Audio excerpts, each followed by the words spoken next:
인간을 살리는 법이 인간을 죽이는 법으로 악용되는 것은 어느 날만의 일이 아니라 예수님 당시 유대 땅에서도 자행되었습니다.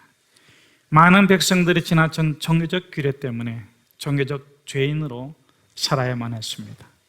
나라가 무너지고 경제가 무너지고 한 끼 밥도 제대로 못 먹는 그 땅의 암하리치 백성들은 오직 신앙만으로 삶을 연명하고 신앙으로 삶의 희망을 갖고 열심히 사는데 그 신앙이 그 율법의 규례가 무섭게 고통스럽게 그들을 내리쳤던 것입니다.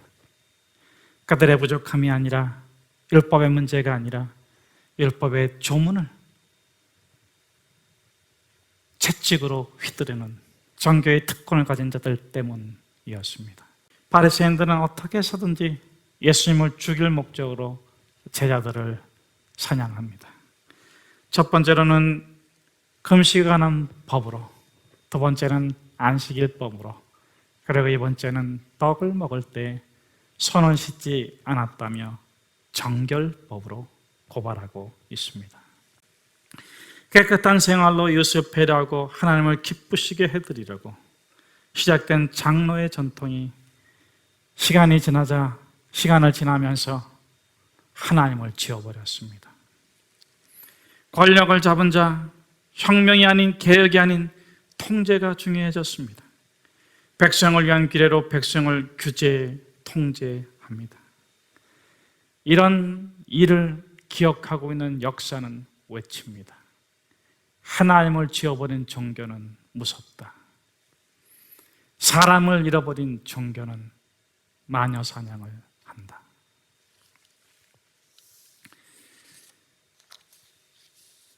문선명의 교주가 된 통일교, 집단 자살극을 벌인 오음교, 제2M에서 신천지, 인간이 하나님이 된 하나님의 교회처럼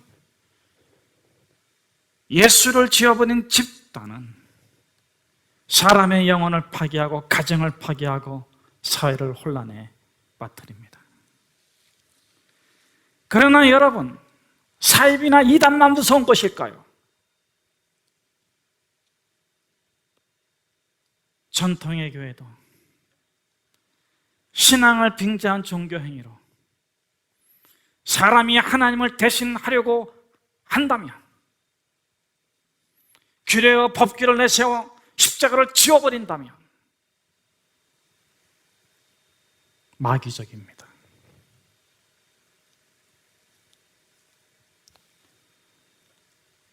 오늘 본문의 사건입니다.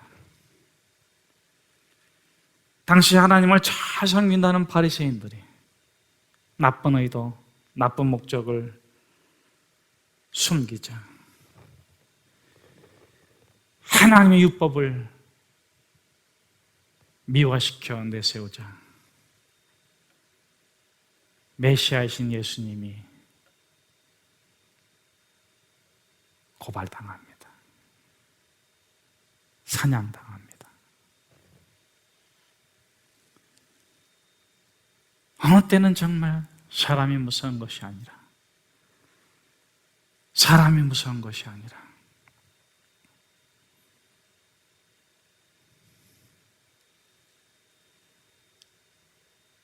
인간 속에 있는 죄성이 얼마나 무서운가를 짓떨리게 경험하게 됩니다.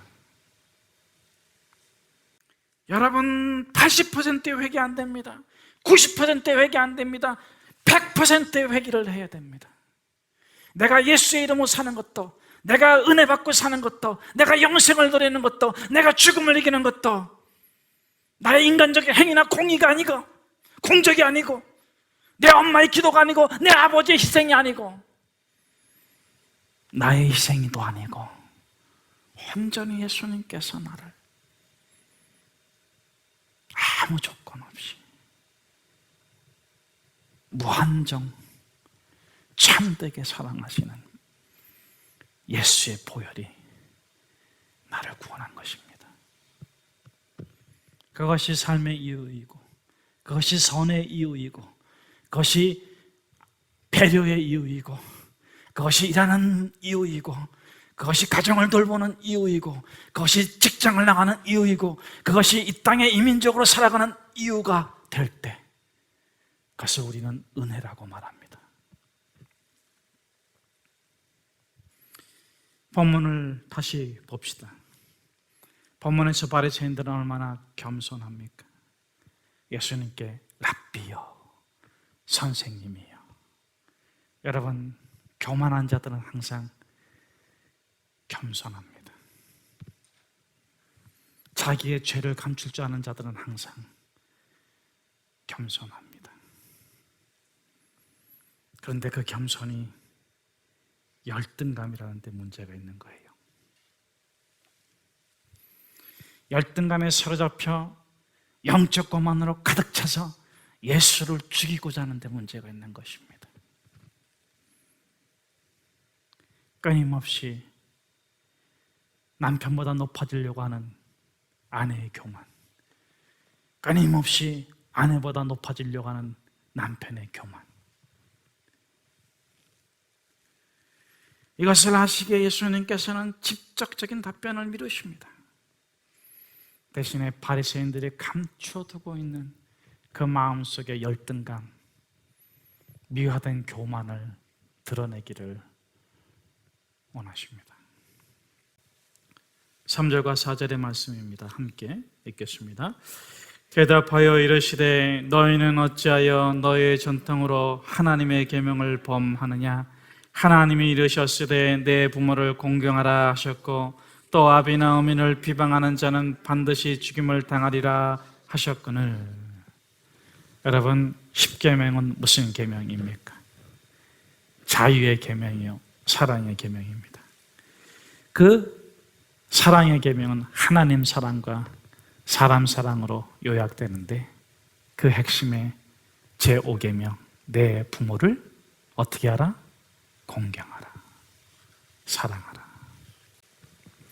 여러분, 하나님 사랑하는 사람은 부모를 사랑합니다.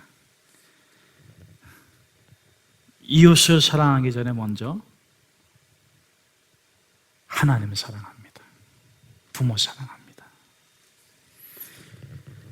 부모 사랑은 부모를 공경하는 것인데, 공경은 단어적 뜻으로는 공손하게 말하는 것, 관심, 그리고 배려와 돌봄을 의미합니다.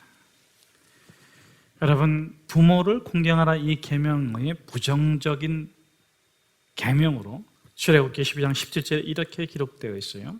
무릇 그 아비나 어미를 저주하는 자는 반드시 죽이라. 여기서 저주는 회방이란 비난하고 조롱하고 말로 학대하는 것입니다. 말로 부모를 학대하는 자는 반드시 어떻게 하라고요? 자식이 부모를 공경하는 것은 당연한 일입니다. 그러나 그 당시 바리새인들은 부모를 잘 공경한다고 떠벌리면서도 부모를 공경하지 않는 것이 부지기수였어요. 그와 같은 신앙의 행태로 끊임없이 장로의 전통, 계명의 해석서인 장로의 유전을 가지고 자기 신앙을 합리화하고 타인을 정죄하기 일쑤였는데, 아니 어떻게 일반 백성도 아닌 지도자들이 전문가들에게 어떤 일이 이런 일이 어떻게 가능했을까? 우리 한번 5절과 6절의 말씀을 같이 한번 함께 읽도록 하겠습니다.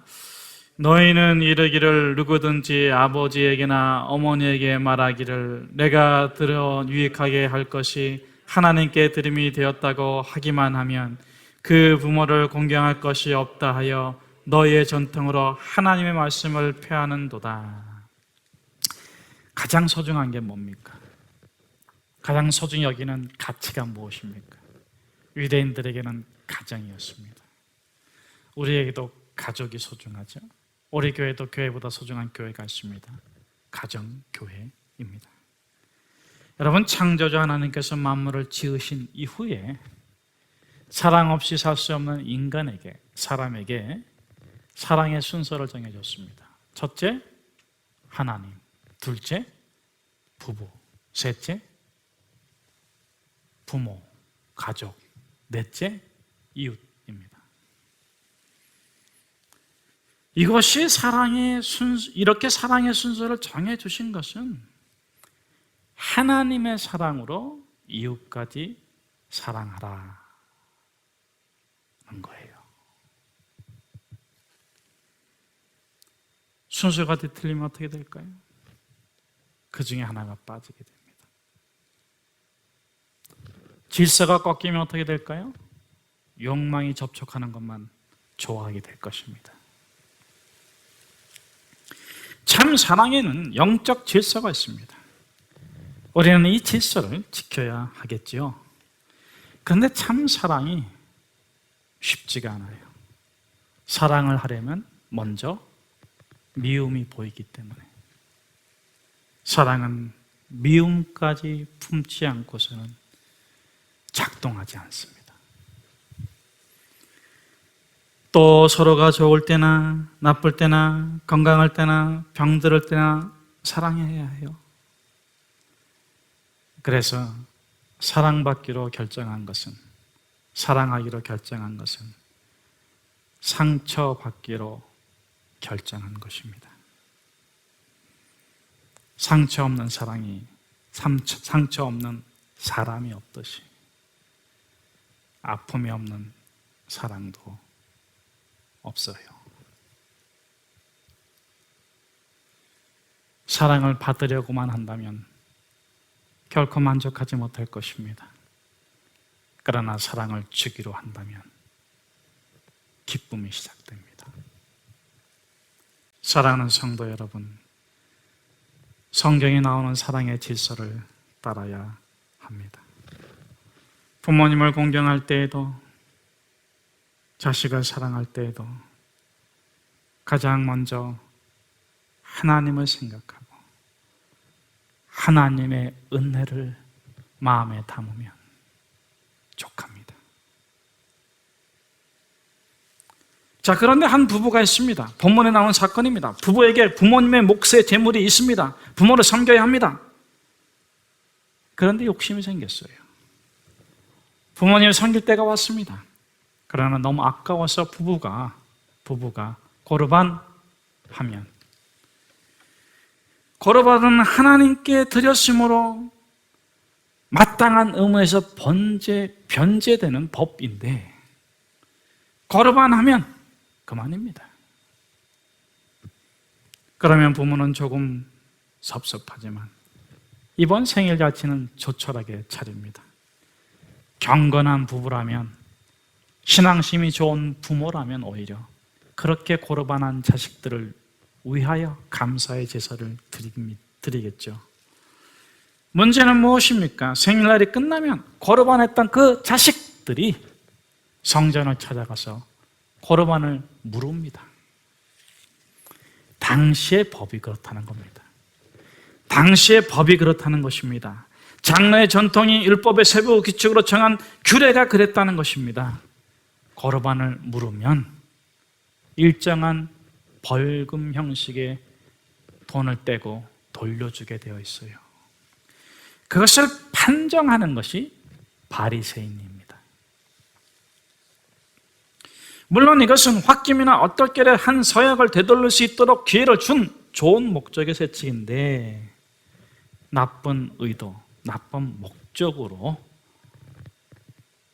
이용하면 어떻게 되겠습니까?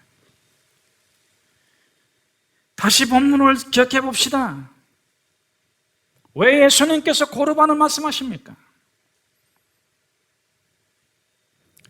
만일 바리새인이 고르반 물으러 온 자들에게 너 안 된다고 판결하면, 홧김에 했던 얼떨결에 했던 무슨 이유에 했던지 간에 지켜야 되기 때문에 그렇습니다. 여러분, 율법은 좋은 것입니다. 전통은 좋은 것입니다. 신앙은 좋은 것입니다. 그러나 그것이 무기가 된다면, 세력이 된다면,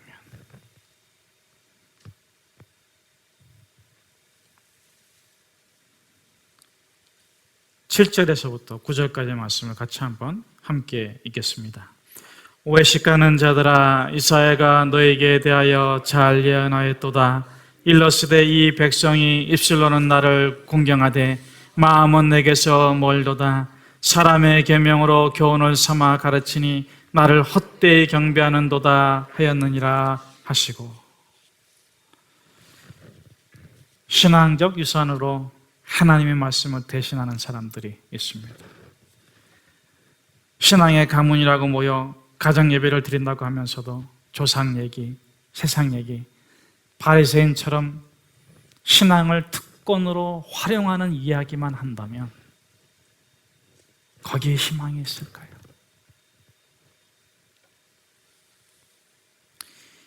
하나님을 내세워 권력을 말하고 세력을 말하고 번영을 말하고 축복을 말하는 바리새인들을 가리켜 예수님께서 뭐라고 하셨는지 아십니까? 외식하는 자들이요, 화 있을지어다. 여러분, 여기서 외식은 음식 사 먹는 외식이 아니에요. 두 얼굴을 의미합니다. 두 얼굴을 가진 사람은 두 번 거짓말합니다. 첫 번째는 거짓말로 거짓말하고, 두 번째는 참말로 거짓말하고. 두 얼굴을 가진 사람은 얼굴을 바꾸는 사람이고, 양심을 바꾸는 사람이고, 인격을 바꾸는 사람인데, 이들에게는 유익함이 중요하지 않습니다. 거르반, 이익이 될 수 있다면 더 높은 가치를 실현하기 위해 생긴 이 거르반,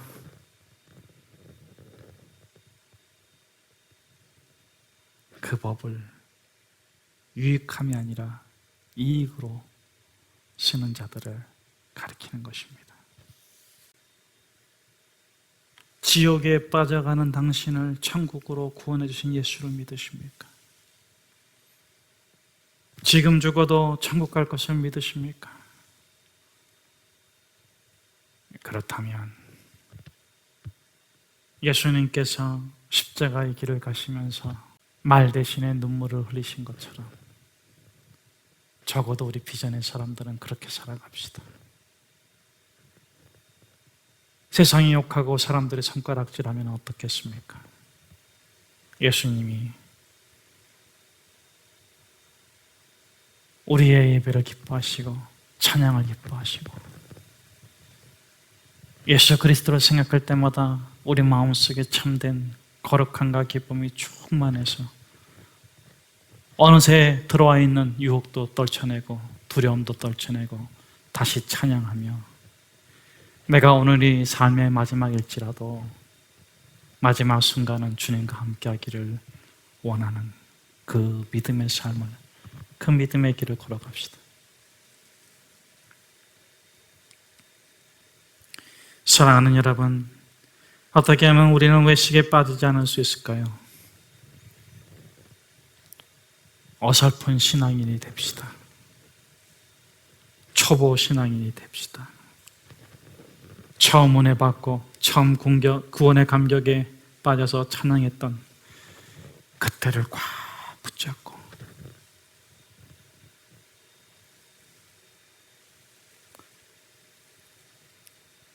여러분, 세상의 사랑은 어떠할지 몰라도 영적인 사랑은 예수님이 나의 마지막 사랑입니다. 예수님이 나의 첫사랑입니다.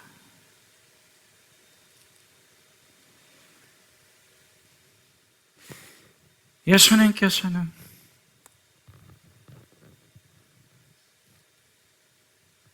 이 바리새인들의 전문성, 이 바리새인들의 그 익숙성을 깨트려 버리기를 원하셔요.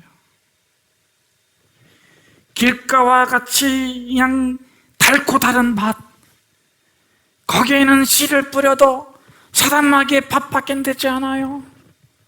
그거를 갈아엎어야 돼요.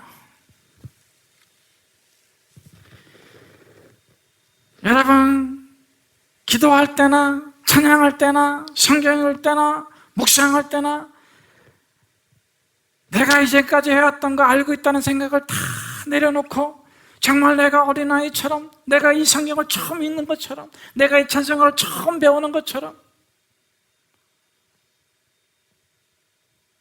그렇게 두려움과 떨림으로 하나님을 예배하면서 살아갑시다.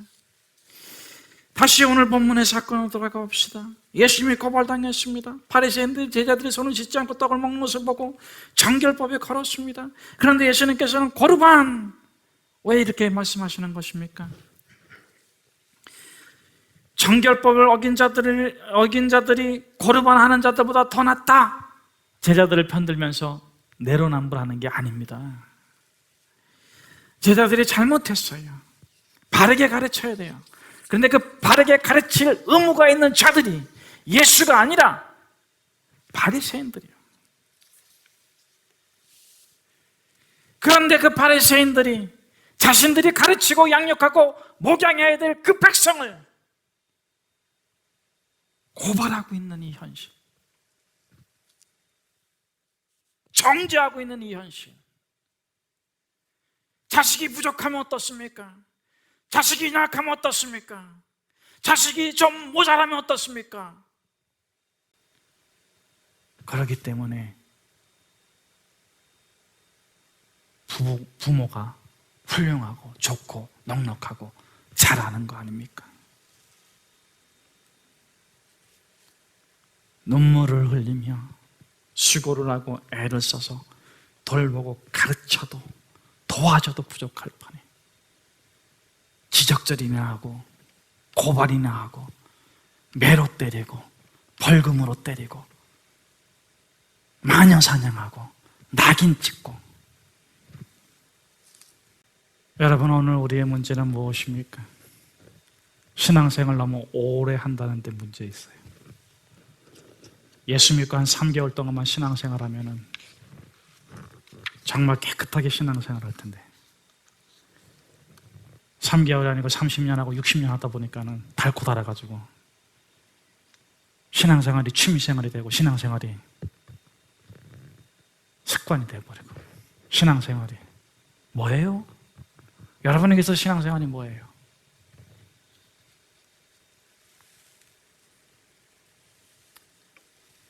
예수님을 통해 은혜를 경험하고 기적을 경험하고 질병에서 고침을 받고 노동의 축복을 받은 사람이라고 다 잘 살까요? 오래되는 신앙생활이 문제예요. 신앙생활 이후에 일어난 갈등이 문제예요. 사랑하는 성도 여러분, 이제 우리 모두가 다 십자가 앞으로 나갑시다. 그 은혜의 보좌 앞에 나갑시다. 그 어떤 것으로도 우리를 결박하지 아니하고 자유케 하시고, 그 어떤 것으로 우리를 책망하지 아니하시고 질책하지 아니하시고, 우리를 격려하시고 칭찬하시고 기도하시며 기다리시는 그 주 예수 그리스도의 십자가의 은혜 앞에 나가서 우리 자신을 바라봅시다. 그 은혜를 받읍시다. 그 은혜를 누립시다. 그리고 우리가 정말 가장 원하는 삶, 가장 기뻐하는 삶, 가장 하고 싶은 삶, 예수 그리스도를 표현해 보는, 주님을 연습해 보는, 주님을 흉내내 보는, 주님을 어떻게 해서든지 따라가고자 하는, 천국은 침노하는 자의 것이라고 했는데 고난과 혼란과 위기와 역경과 아픔과 갇힘과 다침을 두려워하지 아니하고 욥의 고백처럼 그가 나를 단련하신 후에는 내가 정금같이 나아가리라, 그렇게 정금으로 변해가는 기쁨을 누리는 비전의 사람들이 되기를 축복합니다.